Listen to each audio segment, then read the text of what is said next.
Assalamualaikum warahmatullahi wabarakatuh. Ada satu kitab karya Dr. Mikdad berjudul Al-Hayatul Mutasamihah wa Ta'ayush As-Salmi, kehidupan toleransi dan hidup damai, hidup berdampingan dengan damai. Di halaman 133-140, syarat-syarat toleransi. Pertama adalah adamut tasamuh wal ridha bitta'ayush as-salmi ma'al aduwi. Tidak boleh atau tidak boleh ada toleransi, menyetujui ridha, hidup damai dengan musuh fi halatil i'tida'i 'alal watani, di dalam keadaan musuh itu mendolimi tanah air, mencaplok tanah air, yakni tidak boleh toleransi damai dengan musuh imperialis. Li'anna tasamuh ma'al wataniyah i'damun laha, karena toleransi dengan musuh yang memusuhi negara kita, mendolimi negara kita, bangsa kita, yakni menjajah kita, menjajah bangsa kita, sama saja dengan mentiadakan, melenyapkan negara kita sendiri, bangsa kita sendiri. Yang kedua, adamut tasamuh ma'ad dulmi al-ijtima'i wal ifsad al-ijtima'i. Tidak boleh toleransi bersamaan dengan adanya kedoliman sosial dan destruktif sosial. Yakni kita toleransi dengan orang, toleransi dengan institusi, toleransi dengan lembaga, toleransi dengan negara, yang negara itu melakukan kedoliman, melakukan destruktif. Karena itu melanggar apa yang difirmankan Allah Ta'ala di surat Maidah ayat 33, mereka itu tergolong wa yas'auna fil ardi fasadan, berjalan di muka bumi dengan merusak. Ketiga, adamut tasamuh ma'al munkarat wal mubiqat wal ijram bikulli ashkalihi wa anwa'ihi. Tidak boleh toleransi dengan kemungkaran dan hal-hal yang merusak, kejahatan misalnya, dengan segala bentuknya dan jenisnya. Misalnya toleransi dengan suatu bisnis prostitusi, tidak boleh. Hadis Nabi SAW, walam tadharil fakhishatu fi qaumin hatta yu'linu biha, dan tidaklah tampak merajalela, membudaya perilaku fahisyah, perbuatan keji, seks bebas, naudzubillah, di suatu bangsa dengan iklannya, ya, sehingga mereka itu terang-terangan melakukan kejahatan, perzinaan, seks bebas, illa fasya fihimut ta'un, melainkan akan ada di tengah-tengah mereka merajalela pandemi, penyakit menular, wal auja, dan berbagai penyakit. Di sini disebutkan wa minha al-aid, penyakit aid. Maka siapapun yang mengkampanyekan seks bebas, LGBT, perkawinan sejenis, siapapun mereka, apakah tokoh agama, tokoh negara, tokoh politik, bangsawan, tidak boleh kita mengiyakan, tidak boleh kita toleransi dengan mereka. Karena mereka akan membawa virus, penyakit-penyakit yang berbahaya. Keempat, adamu tasamuh fi kulli ma yuhaddidul amnal am. Tidak boleh toleransi dengan apa yang mengancam keamanan umum. Wa yuhaddidu hukukal insan, dan mengancam hak-hak manusia fil hayatil aminah, di dalam kehidupan yang aman.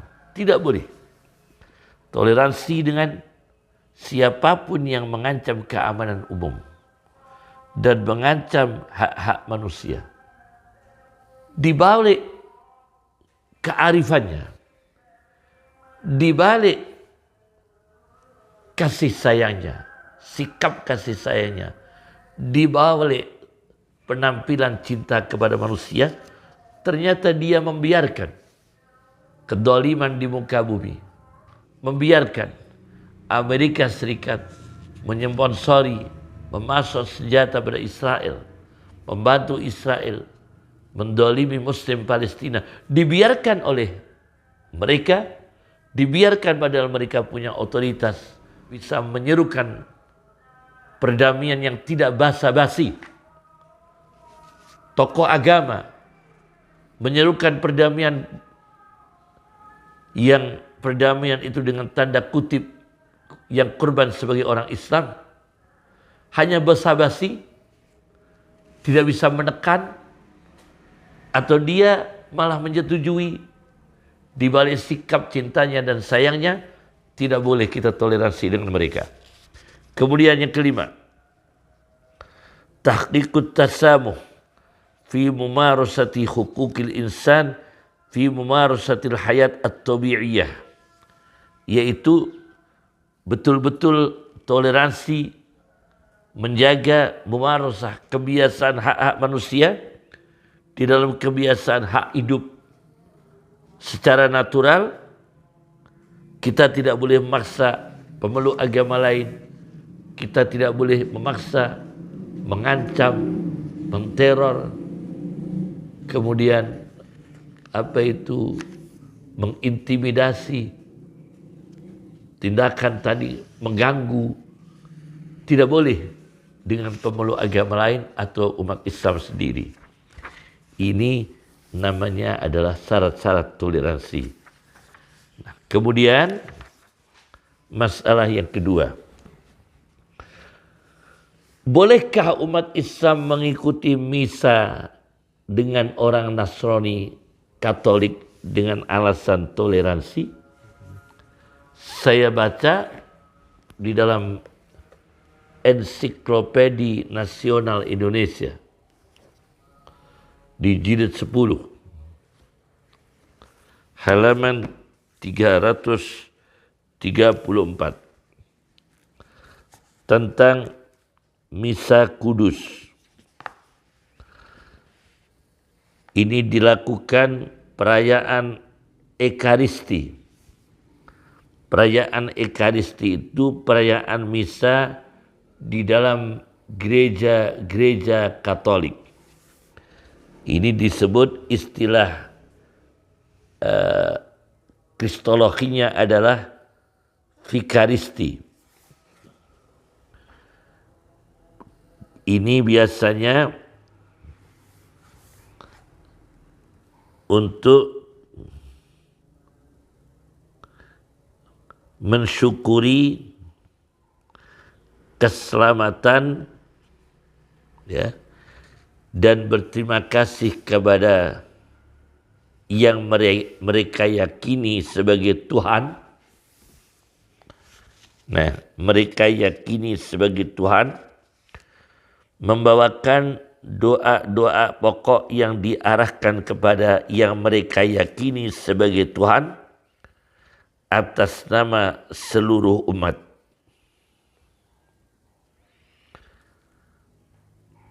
Kemudian saya baca di dalam kitab Muhitul Muhit sebuah kitab kamus bahasa Arab yang ditulis oleh Butrus Bustani. Butrus Bustani. Kamus ini berjudul Mukhitul Mukhit. Di jilid 7 halaman 219. Misa dalam catatan di sini, ini yang menulis juga orang Kristen. Ya. Di sini saya bacakan dalam kamus ini.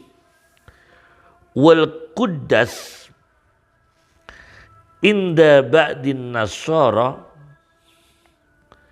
Misa menurut sebagian pemeluk Nasrani, sebagian. Salatun mahsusah yusallunaha fi awqatin muayyanatin laha, ialah ritual ibadah secara khusus yang ditunaikan mereka, bisa disebut salat mereka, di dalam waktu yang ditentukan. Ada catatan alal khubzi wal hamri. Kadang-kadang pakai roti dan minuman beralkohol. Ini menurut catatan Mukhitul Mukhit, karya Butrus. Nah, meskipun mungkin ya kita tidak boleh menuduh bahwa misa itu doktrinnya pakai alkohol, tapi sebagian mereka menurut catatan Mukhitul Mukhit ada yang pakai roti dan minuman beralkohol. Nah, bagaimana umat Islam? Ada dua hal. Satu, tidak boleh mengikuti ritual ini karena kepercayaan sebagai Tuhan, siapa sebagai Tuhan, itu berbeda. Keyakinan umat Islam dan keyakinan umat Kristiani. Kita tidak boleh memaksa mereka untuk seperti kita menyembah Allah Subhanahu wa taala. Dan kita umat Islam tidak boleh mengikuti upacara misa mereka ditujukan kepada yang mereka yakini sebagai Tuhan, dan kita umat Islam tidak meyakini sebagai Tuhan. Ini kan berbeda dalam keyakinan. Maka secara teologis umat Islam tidak boleh mengikuti. Tapi tidak boleh mengganggu, mengancam, kemudian menteror, tidak boleh umat Islam. Itu hak mereka. Tapi tidak boleh mengikuti. Nah, ini penting sekali. Yang kedua, meskipun ini dilakukan sebagian Nasrani ketika misa pakai roti dan minuman beralkohol, mungkin ya dalam ajaran mereka tidak ada doktrin pakai minuman alkohol ketika misa. Mungkin begitu, tetapi kalau itu terjadi ada dua hal. Satu, umat Islam tidak boleh mengikuti karena bersifat teologisnya tidak sama. Yang kedua, ada alkohol yang mereka pakai. Meskipun tidak minum, tapi kita ikut itu tidak boleh. Ikut upacara itu tidak boleh.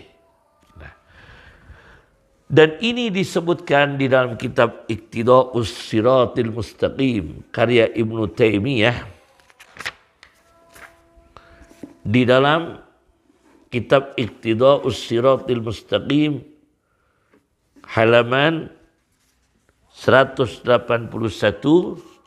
Rasulullah SAW mengatakan, khaliful musyrikin, berbedalah kalian dengan orang-orang musyrik. yakni tidak boleh mengikuti.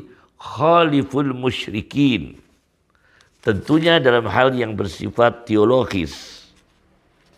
Nah, kemudian di halaman 199, kalau di negara Islam yang kekuasaan pemerintahannya Islam, faida menurut undang-undang di negara-negara Islam yang penguasanya Islam itu tidak boleh orang-orang dhimmi, Nasrani maupun Yahudi ya, tidak boleh melakukan upacara mereka beramai-ramai. Tidak boleh di negara Islam yang dikuasai oleh pemerintahan Islam. فَإِذَا كَانَ الْمُسْلِمُونَ قَدِ اتَّفَقُوا عَلَى مَنْعِهِمْ مِنْ إِدْهَارِهَا. Apabila umat Islam sepakat mereka tidak boleh menunjukkan pesta-pesta hari raya mereka, ritual mereka, hari raya mereka, ritual mereka di tengah-tengah umat Islam yang berkuasa. Ini apabila memang negaranya sistemnya begitu, fakaifa yasughu lil muslimina fi'luha. Apabila umat Islam melakukannya malah enggak boleh. Itu kalau di negara Islam yang punya otoritas, sistem, undang-undang, konun, di mana orang-orang ahlul kitab Yahudi Nasrani tidak boleh mengadakan hari raya ritual mereka dengan besar-besaran, dengan rame-rame, idharya, menunjukkan, tidak boleh. Nah, kita kan di Indonesia, dan itu kegiatan mereka tetap dilindungi di Indonesia. Kita tidak boleh mengganggu, kita tidak boleh menteror. Tetapi umat Islam yang nggak boleh mengikutinya, karena itu ritual. Nah ini yang kedua. Masalah ketiga.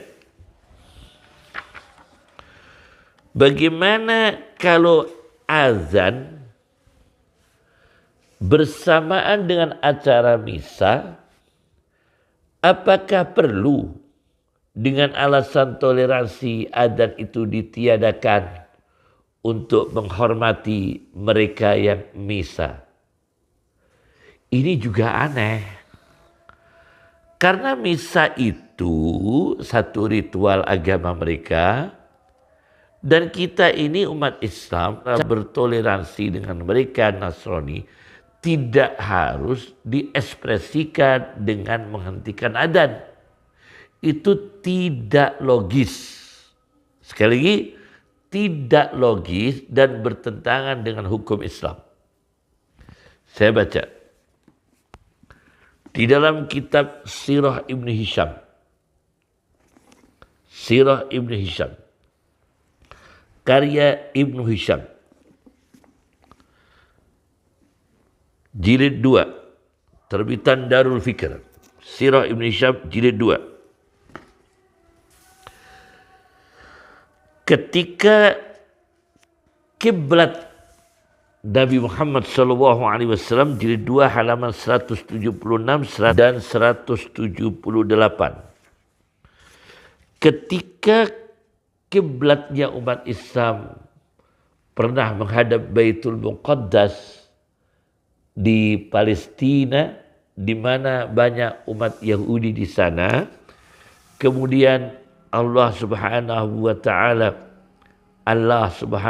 taala memerintahkan Nabi Muhammad SAW untuk mengalihkan wajahnya, kiblatnya pindah kembali semula, yakni menghadap Ka'bah. Maka datanglah wakil-wakil mereka.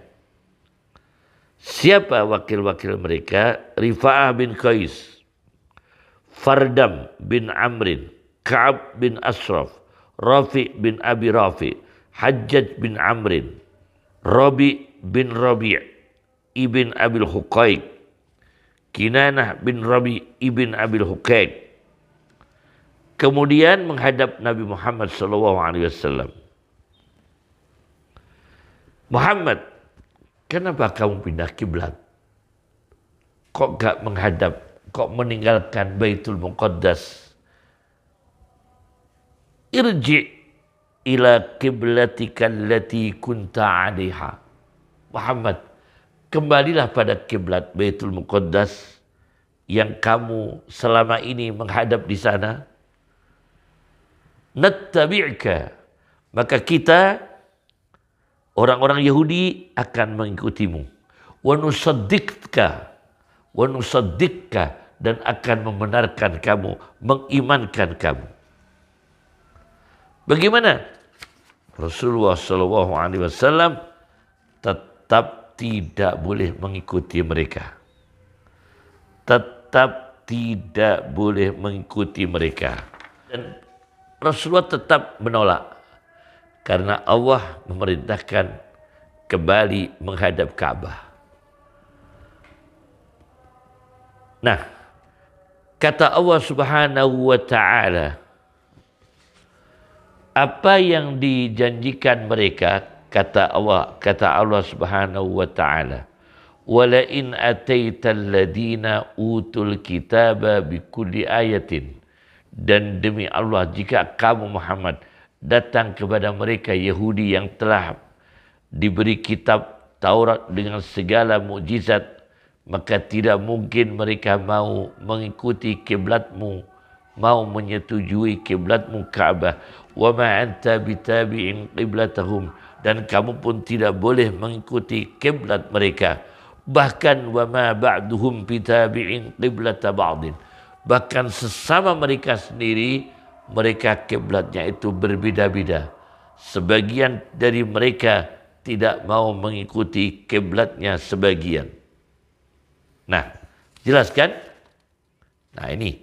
Dan ditambah lagi, jadi tidak boleh secara sejarahnya peralihan kiblat yang asalnya itu sejarahnya Baitul Muqaddas pernah, Ka'bah pindah Baitul Muqaddas kembali ke Ka'bah. Berarti kan ada sejarah pernah menghadap Baitul Muqaddas di mana dihormati orang Yahudi. Tapi begitu dipindahkan ke Ka'bah, Yahudi menolak, ia tetap harus pindah ke Ka'bah karena Allah memerintahkan harus pindah ke Ka'bah. Nah, tidak boleh diganti dengan Baitul Muqaddas yang diinginkan orang Yahudi. Padahal Baitul Muqaddas itu aja nggak boleh. Apalagi pergantian azan karena dia harus dibatalkan karena ada misa. Secara analogi tidak boleh. Ini alasan sejarah. Yang kedua, ada lagi di dalam kitab Al-Adhkar karya An-Nawawi. Al-Adhkar karya An-Nawawi, saya bacakan di halaman 61.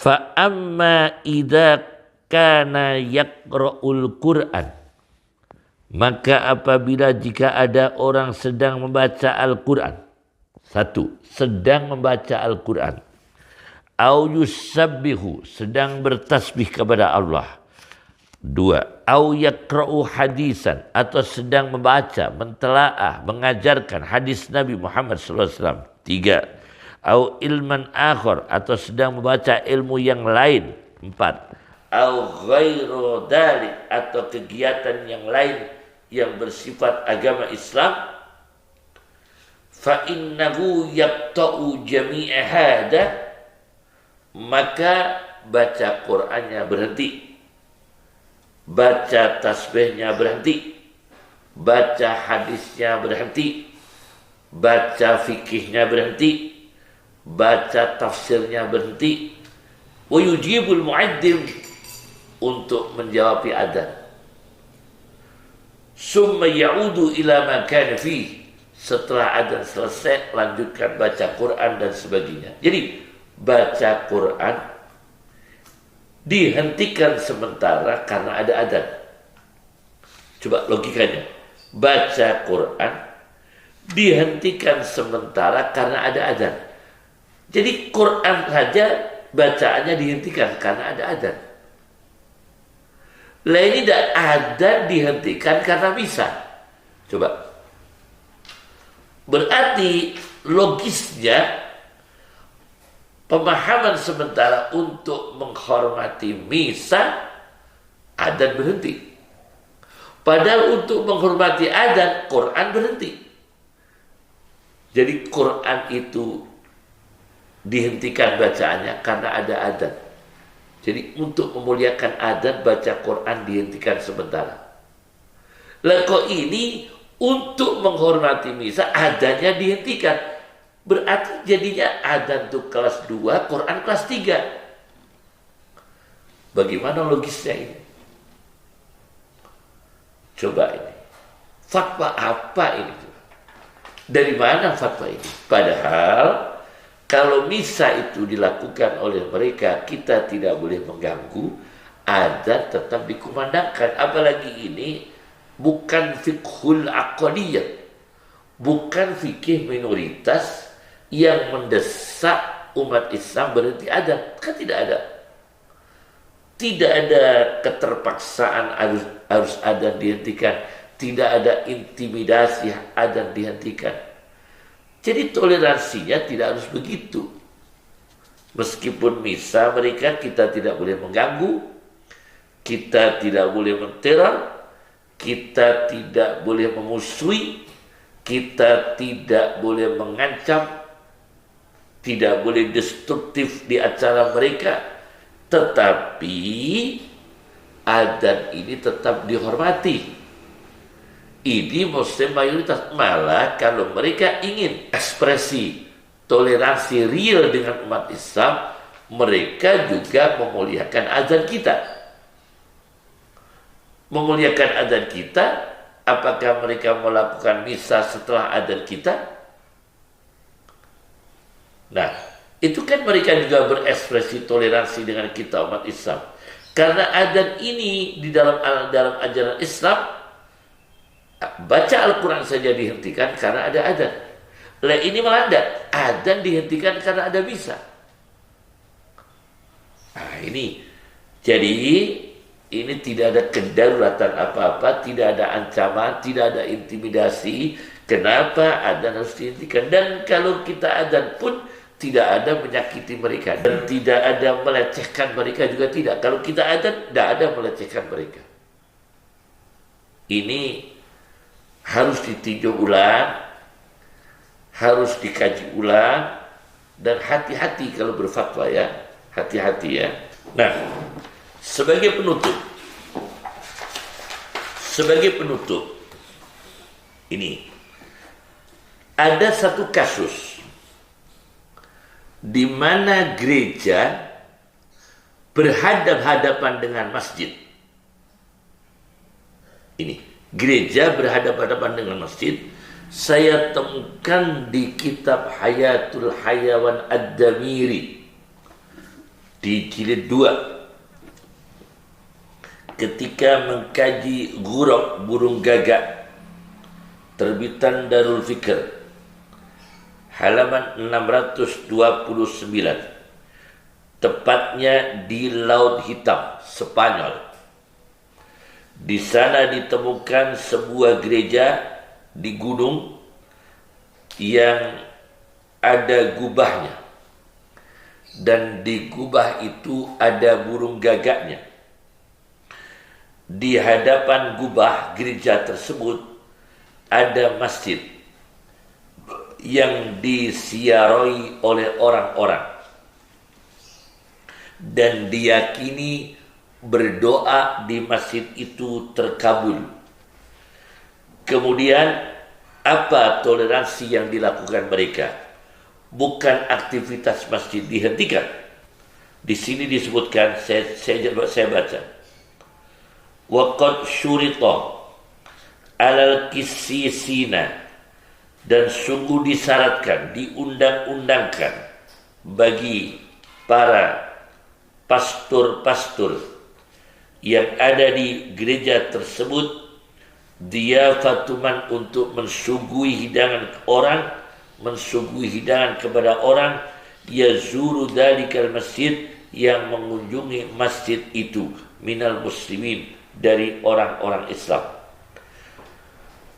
Apabila datang satu orang berziarah, maka burung gagak yang ada di kubah masjid itu berteriak satu kali teriakan, menunjukkan tamu muslim ke masjid satu orang. Maka bergegaslah para pelayan-pelayan, para pengurus-pengurus gereja itu menyiapkan hidangan, menghormati, memberikan hidangan kepada umat Islam. Yang satu orang itu yang mengunjungi masjid tersebut, bersolat di masjid tersebut, berdoa di masjid tersebut, justru disuguhi hidangan oleh orang-orang gereja. Jadi bukan masjidnya dihentikan. Kemudian apabila datang 2 orang, maka gagak itu berteriak 2 kali. Maka pengurus gereja mengeluarkan 2 porsi hidangan untuk 2 umat Islam, 2 muslim yang melakukan kegiatan dalam masjid. Dan gagak ini selalu ada di kubah gereja tersebut. Misalnya 3 orang teriak 3 kali, 5 orang teriak 5 kali, maka pengurus-pengurus gereja itu mengeluarkan hidangan sesuai dengan jumlah teriakan gagak tersebut. Coba sejarahnya ini. Masjid di Spanyol, di atas Laut Hitam, kegiatannya masjid tidak dihentikan, justru dilayani oleh pengurus-pengurus gereja. Toleransi, hidup damai, ta'ayush, tanpa menghentikan kegiatan masjid. Ini sebagai ilustrasi cerita supaya menjadi inspirasi kepada kita. Damai, toleransi, tanpa menerjang batas-batas agama Islam. Assalamualaikum warahmatullahi wabarakatuh.